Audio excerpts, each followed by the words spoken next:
Sejam todos muito mais que bem-vindos a mais um podcast Opinião Segura, uma edição super especial ILAB Segurança 2025, um evento organizado pelo Concesp que está transformando Brasília também na capital da segurança pública. Afinal, temos reunidos aqui os principais atores e gestores da segurança pública brasileira.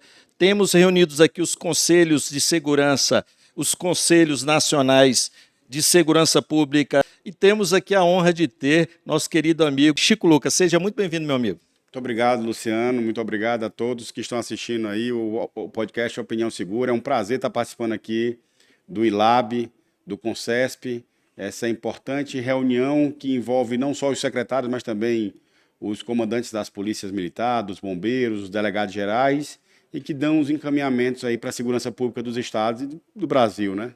Lembro de uma reunião que eu estava presente e o senhor também estava presente, na fala do doutor Sandro Avelar. Ele comentou esse fato, inclusive elogiando a vossa pessoa pela proficiência na gestão da segurança pública e também no auxílio à coordenação dos trabalhos do Concesp, porque, afinal, são representantes de cada estado brasileiro que se reúne, né, o doutor Sandro como presidente tendo esse papel de maestro. Então, é no conselho que as questões são resolvidas, se tentam equacionar e apresentar uma decisão do colegiado, porque a intenção de todos é o bem comum da sociedade. Todos ali estão querendo priorizar a segurança pública, independente de cor de camisa, todo mundo está na mesma batalha, né, comandante? É isso. O secretário Sandro Avelar tem feito um excelente trabalho como presidente, por conta justamente de conseguir harmonizar os interesses. Nós temos estados com espectros políticos diferentes, mas todos os secretários sentam à mesa, debatem um debate rico de ideias, e nós temos conseguido avançar, como, por exemplo, a resolução número 8, que foi aprovada em fevereiro, que uniformizou os parâmetros dos indicadores de criminalidade. Então, foi um importante avanço, fruto do trabalho do nosso secretário Sandro Avelar, que tem essa habilidade, né? Ele harmoniza os interesses. Até porque, como você, estudioso da área policial, sabe que a segurança pública no Brasil ela é mais a atribuição dos estados, né? A União tem um papel importante, mas cada estado tem a sua política de segurança pública, tem seu modelo, e aqui o que nós no Concesp estamos discutindo e debatendo é como avançar nessa pauta, já que a criminalidade é um problema que ultrapassa as divisas dos estados e até as fronteiras dos países. Então, é importante essa cooperação para que a gente consiga, de fato, combater, não só a nível de integração, a nível normativo, mas também a nível operacional, a nível de inteligência e até de tecnologia da informação. Então, mais uma vez, importante esse projeto, e aqui a gente enaltece o trabalho e a grande liderança do Sandro Avelar. Mas é importante também, né, secretário, entender que o senhor, como advogado, foi presidente da ordem, né, isso como o senhor falou. Os advogados têm um papel importantíssimo no sistema de justiça como um todo, né, uma participação ampla, e eu acho que isso tem feito a diferença. E o senhor citou uma questão que, de fato, a gente tem conversado aqui com secretários, até pela nossa carreira, a gente percebe, obviamente, temos várias forças no mesmo estado, e às vezes, né, o que fica ali, né? Poxa, se eu escolher um coronel da PM, o pessoal da Polícia Civil vai ficar enciumado. Se eu escolher um delegado, e às vezes opta em fazer outras escolhas, né?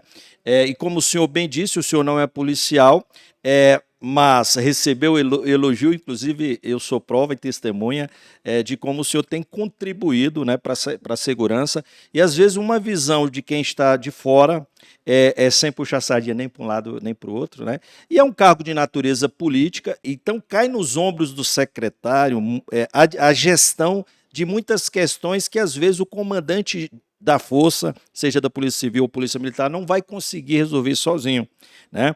Então, a gente precisa também de uma ambientação política perante os outros poderes, as outras instituições, as organizações não governamentais, tentando equacionar diversos problemas que a gente sabe que muitos deles impactam na segurança pública, né? A gente foi presidente da ordem também, fui diretor-geral do Instituto de Terras, então a minha minha familiaridade é com a área de terras, regularização fundiária, então não trabalho na área criminal, mas lá no Instituto de Terras a gente fez um trabalho de arranjo institucional com o Poder Judiciário e nós conseguimos avançar muito na regularização fundiária no estado do Piauí. Então, o que nos credenciou a ocupar esse espaço foi justamente o estabelecimento de uma integração, de um arranjo.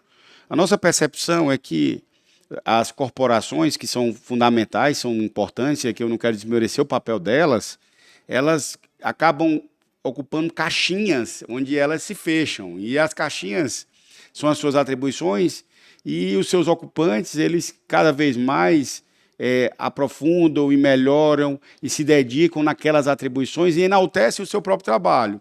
Só que se as caixinhas não conversarem, a gente pode ter trabalhos de excelência, mas não entregar resultado para a sociedade. Então, ainda mais numa sociedade e num modelo de polícia em que não é do ciclo completo, né? Então, tem duas polícias, né? O bombeiro já faz uma parte mais de defesa social, lá, defesa civil também. Então, polícia militar e polícia civil, e também agora polícia penal, elas têm que integrar-se.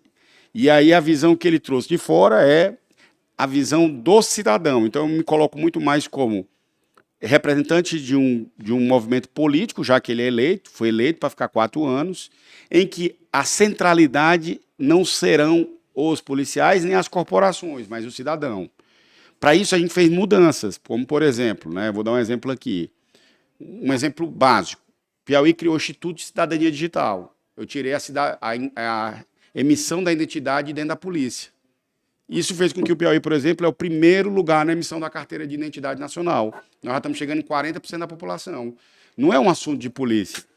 Outro aspecto que nós fizemos e avançamos, por exemplo, é na integração dos dados. Ninguém pode ter os dados como propriedade. Eu não admito silos de dados, essa propriedade. Então, a integração foi feita. E a caixinha da segurança, e cada estado tem o seu modelo, a sua conformação, no Piauí a segurança ela exerce hierarquicamente superioridade funcional, operacional e administrativa sobre as forças. Secretário, o senhor falou das caixinhas, é muito importante, porque, de fato, o grande problema que a gente tem percebido em relação à questão da segurança pública, ela perpassa muito a questão da integração das forças. Fundamental. Da união. O doutor Sandro, ele fala, para além da integração, ele gosta de falar da integralidade. E não só entre as polícias. Lá no Piauí, a gente tem uma integração forte com o Poder Judiciário, com o Ministério Público. Exato.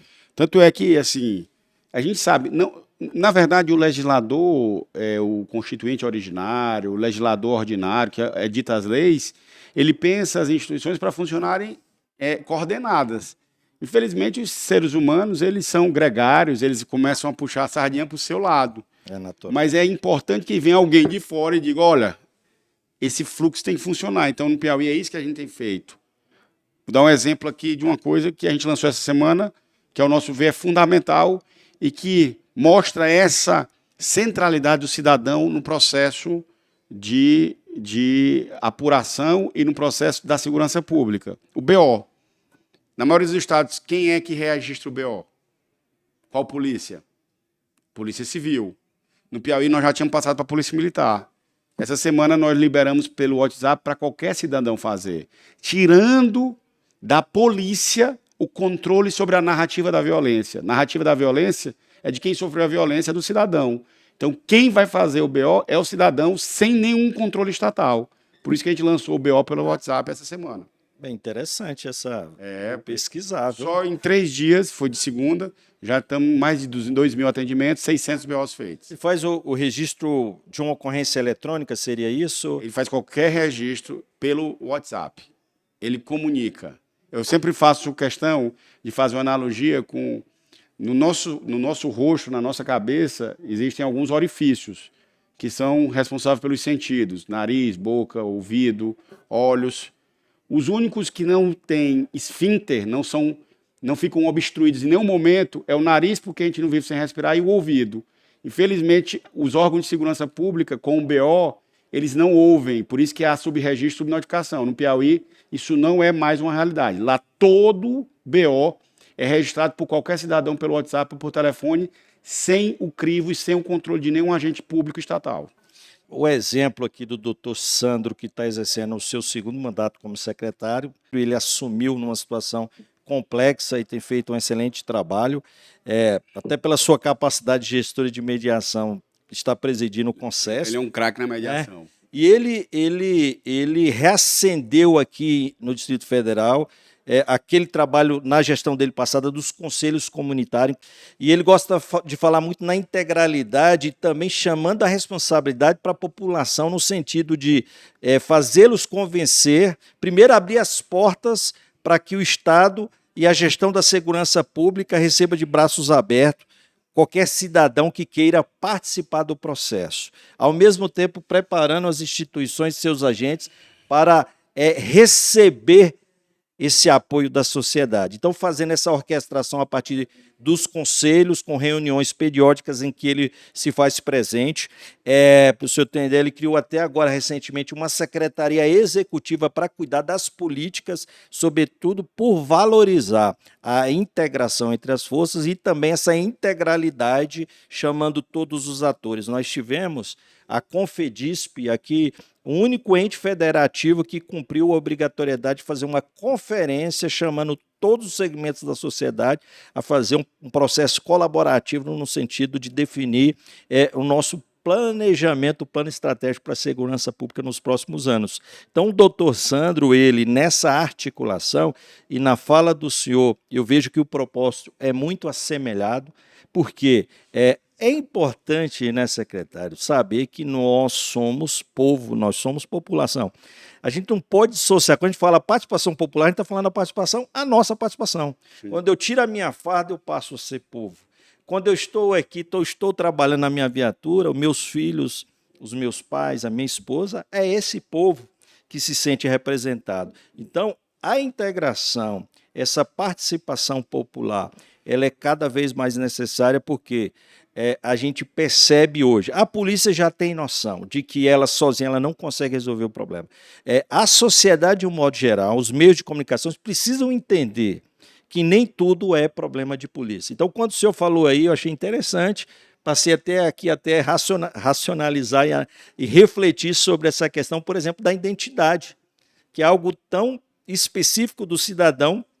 Obviamente tem a parte de digitais e tal, mas por que precisa ser tratado como um assunto de polícia? Nós tiramos... A gente pode dar diversos outros exemplos, né? Vários exemplos.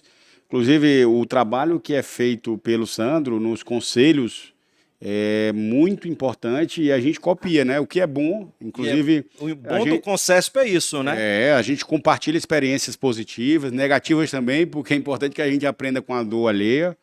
E, no caso, o Distrito Federal tem um modelo de conselhos muito interessante que a gente tem adotado. Isso que você falou, a gente tem que pensar, né? A gente é povo, a gente trabalha para o povo, então nós não podemos ficar autocentrados pensando apenas nas nossas competências, nas nossas atribuições. Eu participei já de algumas corporações, eu também sou servidor público, sou procurador do Estado, fui da OAB, mas eu percebo que as corporações elas não podem ficar fechadas em si, pensando só em lutar por algum tipo de direito, sem se preocupar com o resultado. Então, às vezes a gente tem investimento, tem trabalho, tem dedicação, mas o resultado não aparece. Qual é o erro? Então, a integração é fundamental e necessária para que a gente não perca de vista o resultado. Então, não é só o trabalho, é o resultado que a população espera. Então, o que a gente está fazendo? Está trazendo resultado? Não. Então, vamos repensar esse trabalho, essa integração, os serviços, para que as pessoas se sintam contempladas e nós continuemos legitimados nesse processo de segurança pública. O senhor deu alguns exemplos aí, até a gente estava falando aqui dos conselhos comunitários, né? E é um exemplo de vários outros que a gente pode dar de troca de experiências, aquilo que está dando certo no Estado, né? Para que seja replicado, obviamente, adaptado à realidade de cada Estado. A questão do network, porque um problema que aconteça lá no Piauí, que o senhor precisa de um apoio, o fato de o senhor ter uma aproximação com os demais secretários, isso auxilia sobremaneira a comunicação e o pedido de apoio. Então, em uma união de esforços, visando a busca do pró comum, do bem comum. E o que é muito importante, como o senhor falou, a gente sair das nossas ilhas, entender que antes de ser PM, Polícia Civil, Polícia Federal ou Guarda Municipal, nós somos servidores do Estado, somos servidores da segurança pública, pensar de forma macro, deixando de lado as vaidades, as brigas corporativas, e uma reflexão que a gente faz, secretário, e que inclusive eu já mencionei aqui. Vamos supor, vou dar um exemplo aqui, a discussão sobre o critério exigido na formação do futuro oficial da polícia, se é bacharel em direito ou não. E quando a gente participa desses debates, a gente percebe que o interesse crucial não está no ganho que vai se ter com essa medida, mas sim a questão de ser uma carreira jurídica que vai ganhar não há mais. Isso, não há um comprometimento. Tanto é que no Piauí nós estamos mudando para ser qualquer formação. Que é o mais eu entendo, lógico, eu respeito quem pensa de forma diferente. E veja, justamente o respeito das instituições não vem por ser jurídico ou não, vem pelo serviço prestado. Então, a Polícia Militar é uma instituição lá no Piauí quase bicentenária, fez 190 anos. Ela precisa de muitas valências, né? Então, um oficial tem que ser polivalente. É importante que ele seja de outras áreas, da área de tecnologia, saúde, engenharia, antropologia, humanas. Então, assim, hoje aí o direito ele é importante, é uma das, e lá ele vai ter a formação jurídica, mas não deve ser exclusivo. Então, na verdade, é isso. A gente não pode pensar o serviço para se promover ou para se engrandecer. É para realizar, resolver e entregar. É diferente. Por isso que eu foco muito nisso. Entrega, resultado. As pessoas não querem saber quem vai resolver, elas querem que alguém resolva. E, secretário, eu imagino, um dia, eu lá atrás eu já fui, até porque sou mestre, sou doutor em Direito, eu defendi a questão também. Mas um dia um comandante me chamou e ele falou assim, a gente discutindo essa questão. Falou, Luciano, você como um coronel comandante, quando você for, você reunido numa mesa, você tem 8 oficiais que vão te assessorar. Você quer todos os 8 pensando de forma idêntica, formados na mesma escola, ou seja, com a formação jurídica, ou você vai querer um plantel com profissionais de diferentes formações para te auxiliar sobremaneira numa área que é a área muito sensível de segurança pública, em que os problemas que o servidor ele se depara na rua, ele tem uma infinidade de questões de ordem antropológicas, sociológicas, psicológicas. Por exemplo, a gente tem a economia do crime. O senhor imagina como a gente pode trabalhar um oficial que tem uma formação na área de economia para trabalhar esses assuntos? O conhecimento humano é ilimitado, né? Então, na verdade, você não pode limitar. Você vai ter várias possibilidades. Um músico vai servir. Exato, né? Então, exato. Matemático vai ser fundamental. Então, para que limitar? Não, e é interessante também, é lógico que a discussão ela é mais ampla, né? Mas um dia o meu cunhado me falou uma questão, quando a gente estava discutindo, porque essa questão da exigência de nível superior é uma realidade muito brasileira. No mundo afora, você não exige curso superior para um indivíduo ingressar numa corporação, né? Aqui no Brasil, a gente criou-se essa questão, que também é muito perspectivado no salário. É porque no Brasil há um bacharelismo. Exato, né? exato. É muito ibérico. E aí o que ele falou para mim é interessante. Ele falou, rapaz, deixa eu te falar, um garçom para lhe atender bem, com educação e prestando um serviço de excelência, ele precisa ter uma formação superior? Não. Mesma coisa, um soldado que está na rua trabalhando, não é a qualificação dele em nível superior que vai fazer ele entregar o melhor para a sociedade. E às vezes é até complicado, porque às vezes você pega um advogado, um engenheiro, até um médico, e ele passa num concurso para ser soldado, ele vai se sentir menor, como se um trabalho de um policial na rua, numa faixa de pedestre, que é um grande serviço à sociedade, seja um trabalho menor, e às vezes ele vai reclamar que o diploma dele não serve para nada, mas ele foi contratado para ser policial militar e não engenheiro ou médico, né? Então tem essas questões que são questões que são mais questões remuneratórias, embora a gente entenda que o profissional de segurança pública ele precisa ser bem remunerado, mas a gente precisa perspectivar sobre o ponto de vista da ciência policial e da segurança pública baseada em evidências para que a gente possa melhorar o estado das coisas na área de segurança pública. Fazendo a transformação digital, um exemplo é a emissão da carteira, a gente é o primeiro lugar, quase 40% da população. Recentemente, aqui ontem, o Conselho apresentando os dados sobre criminalidade. A gente tem um painel mais transparente, porque eu acho que a verdade tem que ser enaltecida, valorizada, porque dela emergirá as questões que precisarão ser solucionadas. Por isso que a gente fez o BO Fácil. Todo mundo pergunta, vai aumentar muito o registro dos BOs. Sim, amigo, a gente está aqui para resolver ou para esconder? Hoje com a tecnologia, né? Não, mas toda pergunta assim, vai explodir BO. Então, é bom que exploda, né? Ou seja, deve ter muito BO sem ser feito. Isso é um maior problema na minha visão. Ou seja, o povo foi vítima de violência, sequer consegue ou não acredita no registro da ocorrência. Se eu não resolver esse problema, como é que eu vou resolver os outros? Então, toda vez que as pessoas me perguntam, eu digo, eu quero ter esse problema, eu quero que exploda, porque eu quero ter certeza que toda pessoa que foi vítima de violência vai registrar a ocorrência e eu vou ter que dar uma resposta para essas ocorrências registradas. O grande problema hoje da segurança pública e as instituições tentam... e é difícil, porque às vezes o cidadão não acredita na ação do Estado e deixa de registrar as ocorrências. E aí acontece o fenômeno das cifras ocultas de criminalidade. E a polícia ela precisa saber onde o crime está acontecendo para direcionar os seus efetivos. Então, essa ação, toda ação que facilita esse acesso do cidadão para que ele reclame, para que ele faça um registro, ela sempre vai ser bem-vinda. Com certeza. A gente já tinha feito o projeto de recuperação de celulares, que inclusive foi incorporado como protocolo pelo MJ.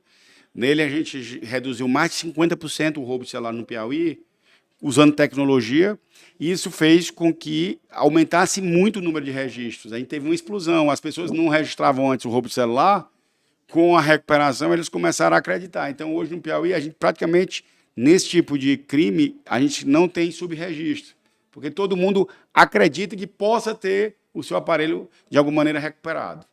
Sei que o senhor está envolvido na agenda do Concesp, mas fico muito agradecido, feliz e agora entendi o porquê dos elogios do Dr. Sandro Avelar, vossa pessoa. Parabéns pelo trabalho. Tem o nosso canal, tem a Última Rácio como um ponto de apoio para divulgar o trabalho de segurança pública do nosso querido estado do Piauí. Eu que agradeço, Luciano, agradeço aqui ao canal Opinião Segura. É importante que a gente faça esse debate qualificado, né?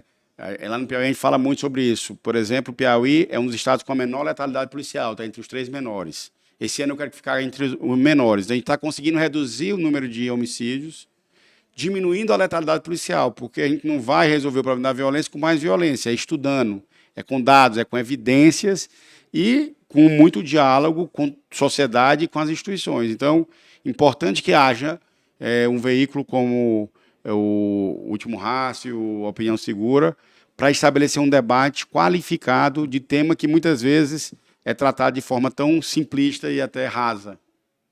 Muito obrigado, secretário. Esse foi mais um episódio especial do nosso podcast Opinião Segura e Lab Segurança 2025, organizado pelo Concesp. Um forte abraço a todos e até o próximo episódio.